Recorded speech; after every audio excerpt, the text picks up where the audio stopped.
오늘 함께 나누실 하나님의 말씀은 히브리서 8장 7절서부터 13절까지 말씀입니다.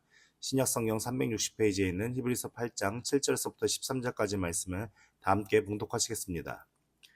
저 첫 언약이 무음하였더라면 둘째 것을 요구할 일이 없었으려니와 그들의 잘못을 지적하여 말씀하시되 주께서 이르시되 볼지어다 날이 이르리니 내가 이스라엘 집과 유다 집과 더불어 새 언약을 맺으리라. 또 주께서 이르시기를 이 언약은 내가 그들의 열조의 손을 잡고 애굽 땅에서 인도하여 내던 날에 그들과 맺은 언약과 같지 아니하도다. 그들은 내 언약 안에 머물러 있지 아니하므로 내가 그들을 돌보지 아니하였노라. 또 주께서 이르시기를 그날 후에 내가 이스라엘 집과 맺을 언약은 이것이니 내 법을 그들의 생각에 두고 그들의 마음에 이것을 기록하리라. 나는 그들에게 하나님이 되고 그들은 내게 백성이 되리라. 또 각각 자기 나라 사람과 각각 자기 형제를 가르쳐 이르기를 주를 알라 하지 아니할 것은 그들이 작은 자로부터 큰 자까지 다 나를 알미라. 내가 그들의 불의를 긍휼히 여기고 그들의 죄를 다시 기억하지 아니하리라 하셨느니라. 새 언약이라 말씀하셨음에 첫 것은 낡아지게 하신 것이니 낡아지고 쇠하는 것은 없어져 가는 것이니라. 아멘.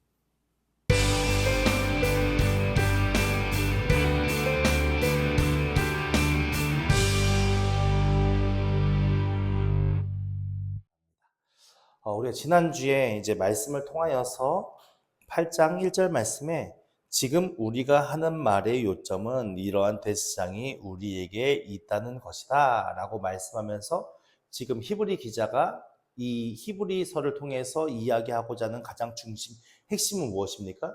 네, 그렇게 완벽한 대제사장이시고 레위 계통의 제사장보다 훨씬 뛰어나신 그 예수 그리스도께서 대제사장으로 오셔서 그 모든 제사와 모든 것에 대해서 완벽하게 율법의 요구를 완벽하게 이루신 것이 예수 그리스도께서 하신 사역인데 그 예수 그리스도께서 우리에게 어떻게 해요? 대제사장으로 이미 와 계시다. 그러면은 누구를 따라야 되는 거예요? 그냥 예수님을 당연히 따라야 되는 상황에 있는 거죠. 그 예수 그리스도가 우리 가운데 와 계시는데 너희들이 그 예수를 놓을 거냐? 너희들이 그 예수를 안 믿을 거냐? 너희들이 지금 믿고 있는 그 예수 그리스도가 이런 존재인데 너희들이 이제 환난과 핍박과 여러 가지 어려움을 당한다고 너희들이 그 예수를 버릴 거냐? 지금 이거에 대한 반문이거든요. 그렇게 우리 안에 있는 예수 그리스도 통해서 사실은 우리가 어떤 마음이어야 됩니까? 네, 여러 가지 여건과 환난과 어려움 속에서도 우리에게 구원으로 역사하기 위해 오신 예수 그리스도를 믿고 믿는 믿음으로 우리가 어떻게 해요? 하나님을 더욱더 의지하며 주의 도우심을 구하며 살아야 하는 것이 우리의 삶의 방향성이지 않겠습니까? 근데 사실은 우리가 그게 쉽지 않죠.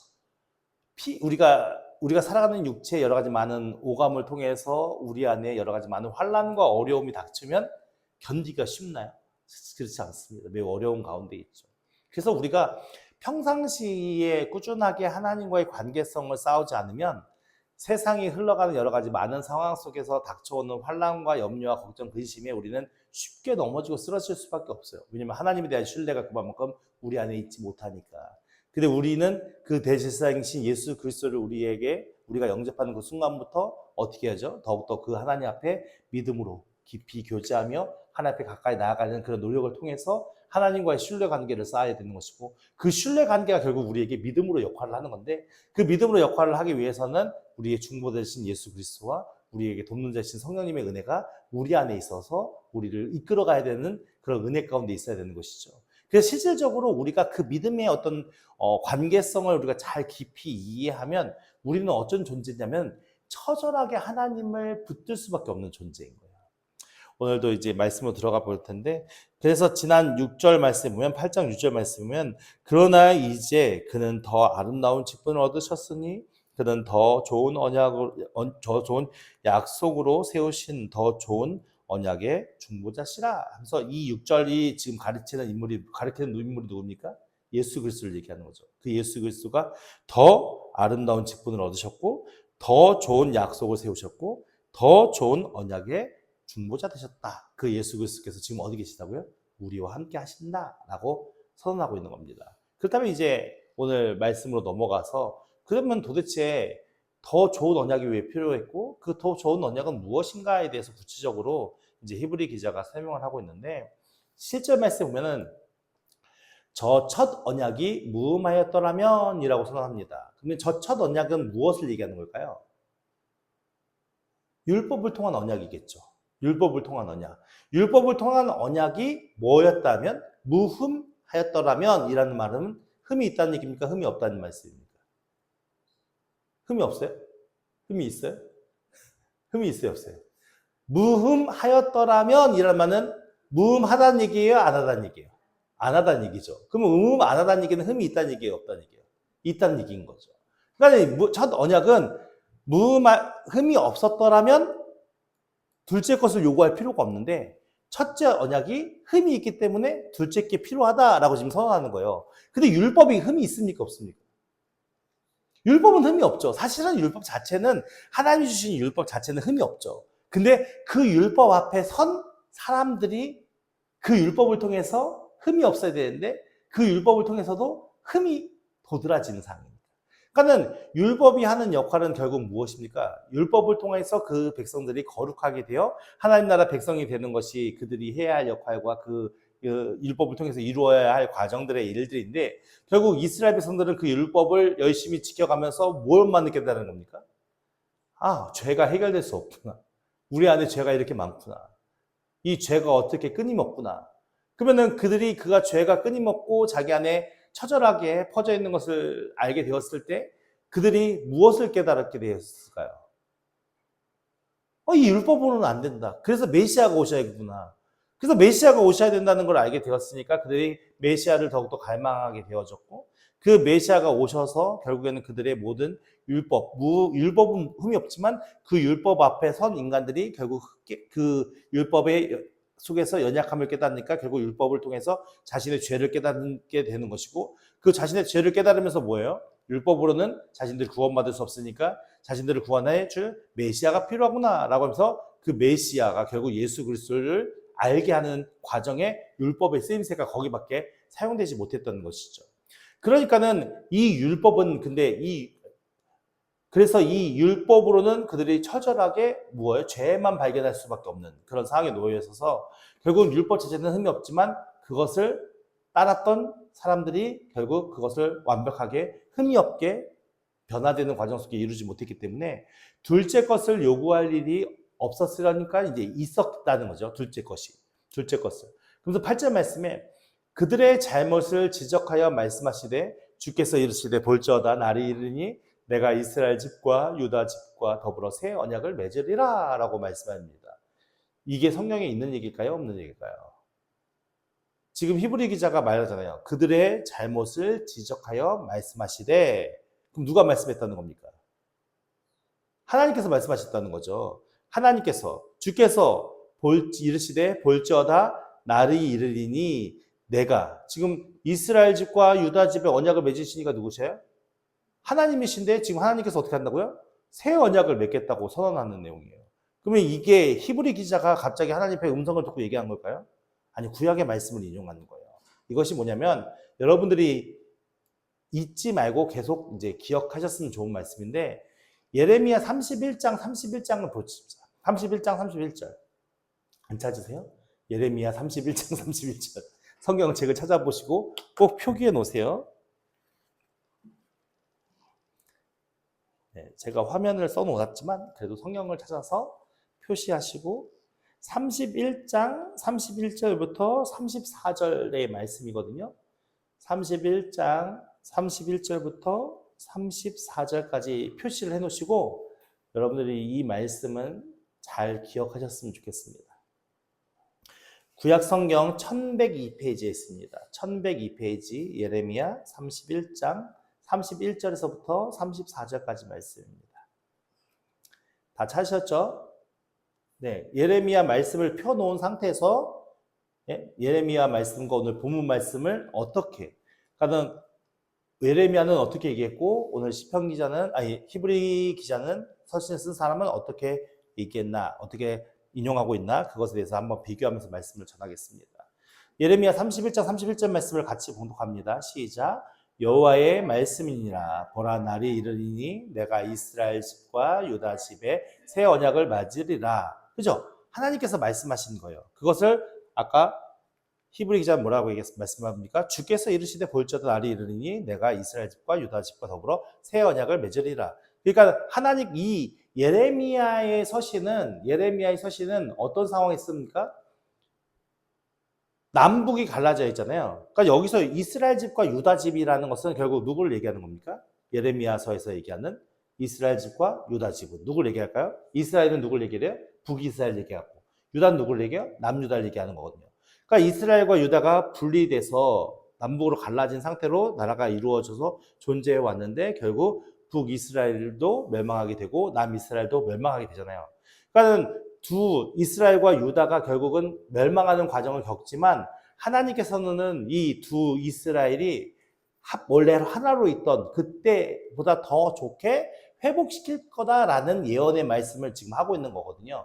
그러니까는 이 이스라엘 집과 유다 집에 이스라엘 그 땅에 이제 하나님께서 새 언약을 맺으시는데 어떻게 맺으시냐?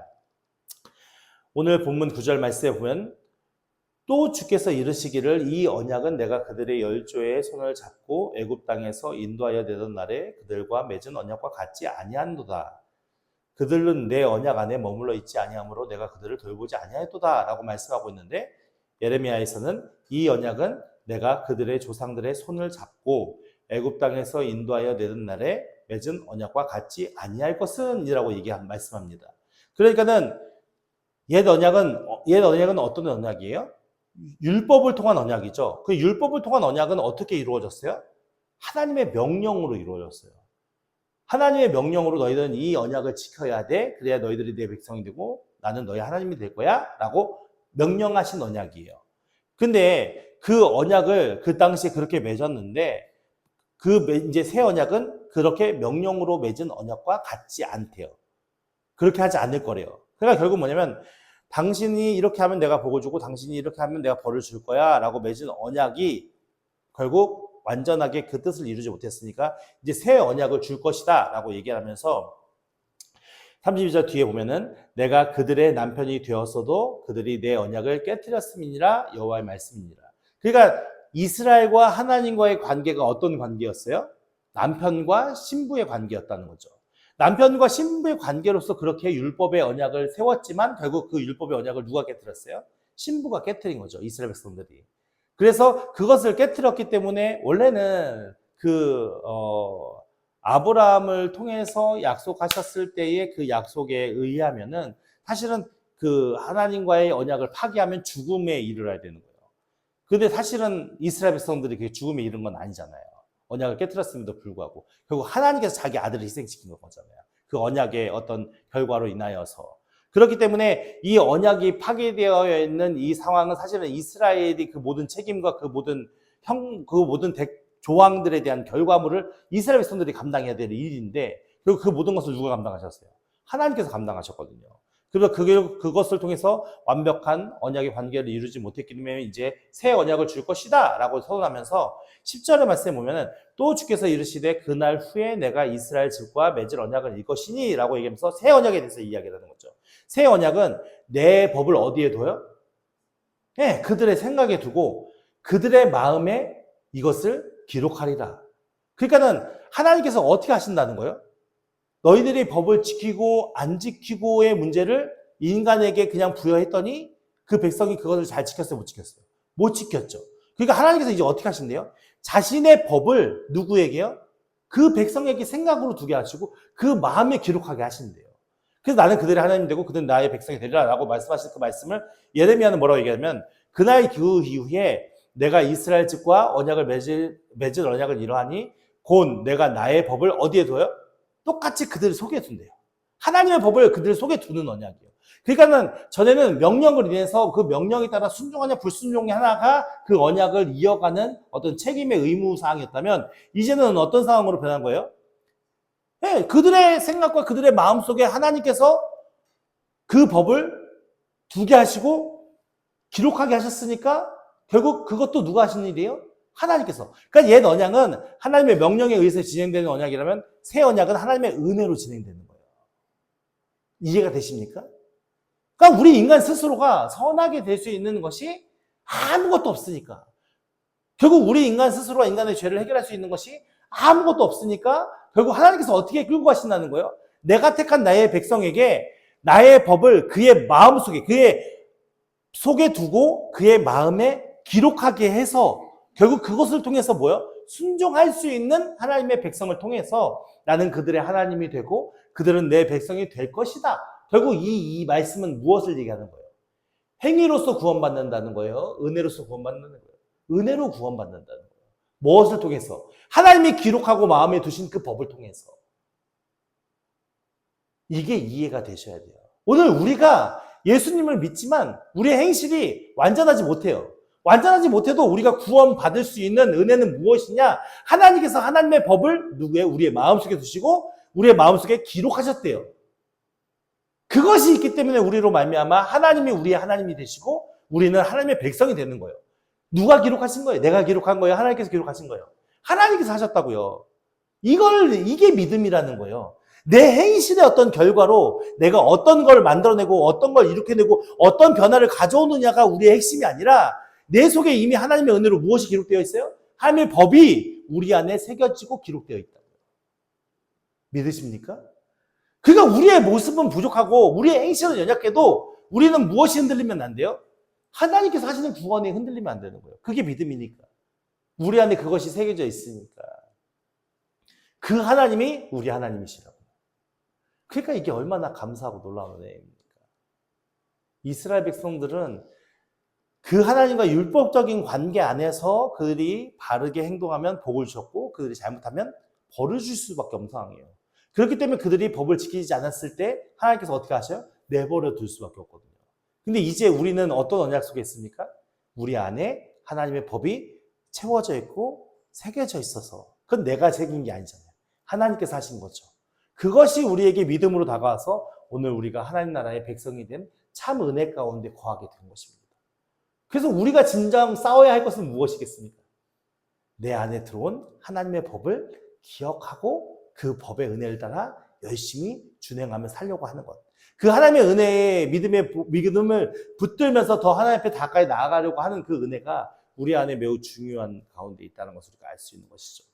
그래서 오늘 보면 11절 말씀에 보면 어떤 일이 벌어지냐. 또 각각 자기 나라 사람, 각각 자기 형제를 가르쳐 이르기를 주를 알라. 너희들은 주님을 알아야 돼! 라고 얘기할 필요가 없다는 거예요. 그렇게 알라 할 필요가 없대요. 왜 필요가 없냐? 그들이 작은 자로부터 큰 자까지 다 누구를 알아요? 하나님을 안다고요. 그래서 내가 그들의 불의를 긍휼히 여기고 그들의 죄를 다시는 어떻게 한다고요? 기억하지 않겠대요. 그러니까 우리의 불의가 끝난 거예요? 멈춘 거예요? 아니요. 계속 불의한 거예요. 불의함에도 불구하고 그 불의를 어떻게 생각하신다고요? 하나님께서? 긍휼히 생각하고 불쌍히 생각하신다고. 그리고 다시는 그들의 죄를 기억하신대요? 안 기억하신대요? 안 기억하신대요. 근데 우리는 어떻게 하죠? 자꾸만 기억하죠? 기억하면서 우리 자신 스스로가 왜 계속 회귀해서 율법의 종로를 타는 것 자처럼 살려고 하는 게 우리 연약함인 거잖아요. 보세요. 예레미야는 뭐라고 말씀했나? 그들이 다시는 각기 이웃과 형제를 가르쳐 이르기를 너는 여호와를 알라 하지 아니하리니 이는 작은 자로부터 큰 자까지 다 나를 알기 때문이다. 그러니까 결국은 뭐예요? 너희가 하나님을 알아야 돼, 하나님을 알아야 돼, 하나님을 알아야 돼 외칠 필요가 있다는 거예요, 없다는 거예요? 없어요. 왜요? 하나님의 성령께서 이미 그들 가운데 작은 자로부터 큰 자까지 누구를? 하나님을 알 수 있게 하신다고요. 그러니까 너 왜 하나님 몰라서 그런 식으로 행동해? 라고 판단하고 정죄할 필요가 있어요, 없어요? 없어요. 나도 그런 정죄를 받을 필요가 없을 뿐더러 내가 다른 사람을 그렇게 정죄할 필요가 없는 거예요. 왜냐하면 하나님의 성령께서 그 모든 것 가운데 일하시고 역사하시는 은혜 가운데 서 있습니다. 그래서 내가 그들의 악행을 사하고 다시는 그 죄를 기억하지 않는다. 누가 말씀하신 거예요? 하나님께서 말씀하신 거예요. 하나님께서 다 사하고 기억하지 않으시겠대요. 근데 누가 우리가 정죄를 당하면 누가 우리를 정죄할 수 있겠습니까? 내가 왜 다른 사람을 정죄해야 됩니까? 그거는 이미 하나님께서 하시겠다고 선언한 거기 때문에 우리가 더 이상 그렇게 누구를 정죄할 필요도, 나를 정죄당할 필요도 아무것도 그런 필요가 없는 것이죠. 그래서 오늘 우리가 사는 모든 것들이 누가? 하나님께서 하시는 은혜 안에 살아가는 거예요. 은혜 안에 우리가 이만큼 살아가는 거예요. 이 믿음 안에 살아가는 거예요. 이것이 우리 안에 깨달아진다면 우리가 어떤 마음을 가지고 살아야 할까요? 우리는 이 말씀들을 통해서 무엇을 깨달아야 되면 하나님의 그 집요하신 사랑하심이 우리 안에 얼마나 놀랍게 다가오고 있는지를 알아야 되는 거죠. 그 하나님의 집요하신 그 사랑이 우리를 주장하시기 때문에 오늘 우리가 이렇게 믿음 안에 살아갈 수 있다는 걸 알아야 되는 거죠. 그렇다면 우리가 반응해야 할 것은 그 하나님의 사랑에 합당한 반응으로 서는 것이 우리가 그 사랑을 아는 것 아니겠습니까? 그럼 우리도 하나님을 어떻게 해요? 하나님을 이용하지 마시고 하나님을 내 뜻과 내 욕망을 이루기 위한 도구로 사용하지 마시고 그렇게 관계를 세워가지 마시고 사랑의 관계로 세워갈 수 있는 은혜가 있게 될 수 있음으로 축원합니다. 하나님이 그렇게 끊임없이 우리에게 사랑하신다, 사랑한다, 내가 너를 사랑한다, 내가 너를 사랑하기 때문에 이렇게 하는 거야 라고 끊임없이 우리에게 가르쳐주시고 말씀하시는데 우리는 그래요 하나님, 나 이거 부족한데 이거 하나 더 주면 안 돼요? 이것도 좀 사고 싶은데 이것도 주면 안 돼요? 라고 대한다면 그게 진짜 사랑이겠습니까? 아니잖아요. 우리가 진짜 그 하나님의 사랑에 감격되어서 감동되어서 우리가 더 하나님 앞에 찬양하고 기도하고 예배하고 우리의 삶을 주님 앞에 드리기 위해서 열심히 우리의 시간과 우리의 마음과 우리의 정성을 주님 앞에 내어드리는 것, 그것이 진짜 하나님 사랑에 대한 귀한 반응 아니겠습니까? 사실은 우리의 죄가 조금만 기억된다 하더라도 우리는 저주와 멸망 아래 거할 수밖에 없는 사람들이잖아요. 그럼에도 불구하고 하나님께서 뭐 어떻게 해요? 그 하나님께서 그 인간들의 그 많은 불의와 그 많은 죄악을 다 보시고 아심에도 불구하고 그 하나님께서 우리를 보실 때에 더 이상 우리의 악행을 긍휼히 보시면서 우리의 모든 죄를 사하신다라고 선언하고 있잖아요. 그것이 얼마나 큰 은혜입니까? 이것이 이스라엘 백성과 하나님께서 맺으신 새 언약. 결국 이것이 하나님과 오늘 하나님 나라의 백성이 맺으신 새 언약의 내용인 거예요. 그 언약의 가장 중심 주체는 결국 무엇입니까? 하나님과 하나님 나라의 백성들과 예수 그리스도를 통한 새 언약. 그런 은혜 가운데 살고 있는 우리가 어떠한 마음과 어떠한 믿음으로 주님 앞에 서야겠습니까? 13절 말씀에, 오늘 본문 13절 말씀에 새 언약이라 말씀하셨음에, 지금 이렇게 언약 맺으신 것이 새 언약이라 말씀하셨음에 첫 것은 율법으로 인한 언약은 낡아지게 하신 것이니, 예수 그리스도께서 오셔서 새 언약을 완성하셨으니 옛 언약은 이미 어떻게 된 거예요? 낡아지는 거죠. 낡아지고 쇠하는 것은 없어져 가는 것이다. 결국 그건 뭐예요? 율법의 메인 신앙과 율법의 메인 것에 우리가 더 이상 매일 필요가 있다는 겁니까? 없다라는 거죠. 왜냐하면 왜 이런 말씀을 히브리 사람들에게 지금 전달하는 겁니까? 히브리 사람들의 중심이 뭐예요? 근본이 유대인들이잖아요. 유대인들은 어려서부터 무엇을 교육받았죠? 율법에 대한 교육을 받았죠. 그래서 지금도 어떤 상황이 있습니까? 많은 환난과 핍박 속에서 유대인들이 계속 니네 돌아와. 니네 율법을 지켜서 복을 받아야지 왜 그걸 지키지 않으므로 그렇게 환난과 핍박과 하나님의 심판 아래 놓여 있어 라고 지금 유혹하는 그 유혹이 지금 흔들리는 히브리인들에게 지금 이 서신을 통해서 가르쳐주고 있는 거죠. 율법으로 돌아가는 게 맞냐? 아니요. 그 율법은 옛 언약이고 이제 낡게 하셨고 그 낡고 쇠한 것은 결국엔 없어질 수밖에 없는 것이다 라고 선언하는 것이고, 이제 우리는 어떤 존재 아래 있어요? 옛 언약입니까? 새 언약입니까? 새 언약 속에 있는 존재이기 때문에 우리는 더 이상 율법에 의해서 종속된 백성들이 아니라 새 언약, 은혜 언약을 통해서 결국 우리는 예수 그리스도를 통한 하나님의 그 사랑으로서 우리가 구원받은 존재이기 때문에 너희들이 반드시 알아야, 우리가 반드시 알아야 될 것은 결국 무엇이다? 그 하나님의 끊임없는 사랑으로 우리에게 예수 그리스도를 통해 이루어 가신 그 구원의 은혜와 감격이 얼마나 놀랍고 귀한 것인지를 아는 것이 중요하다라고 말씀하는 것이죠. 그 모든 것을 누가 알게 하신 겁니까? 내 지식이 아니라, 목사가 아니라, 어떤 누구도 아니라 여러분 안에 성령께서 하신 일들입니다. 그래서 여러분들이 더욱더 의지해야 할 것은 그 성령을 의지하시면서 하나님을 사랑하며 하나님의 뜻을 이루기 위해 애쓰고 힘쓰는 것입니다. 오늘 우리에게 무엇이 주었습니까? 새 언약이 주어졌습니다. 이 언약은 어떤 것도 바꿀 수 없는 가장 귀중하고 소중한 하나님과 우리와의 언약인 것입니다. 이 언약조차 우리가 받아들이지 못하고, 이 언약조차 우리가 믿지 못하고, 이 언약조차 그것을 통해서 하나님의 사랑을 깨닫지 못한다면 우리에게 무슨 소망이 있겠습니까, 사실. 그래가 우리가 아주 조금이라도 그 하나님의 놀라운 은혜와 사랑을 깨닫는다면 우리가 이제는 더욱더 하나님을 사랑하는 그 하나님 앞에 우리의 믿음을 세워가는 은혜의 사람들로 세워집시다. 그렇게 우리 함께 나아갑시다. 그래서 우리가 이제는 하나님의 사랑을 받는 것으로 멈추는 것이 아니라 우리도 하나님을 사랑하고 그 사랑을 많은 사람에게 전하면서 믿음으로 승리해가는 은혜가 있기를 예수님으로 축원드립니다. 우리 함께 찬양하고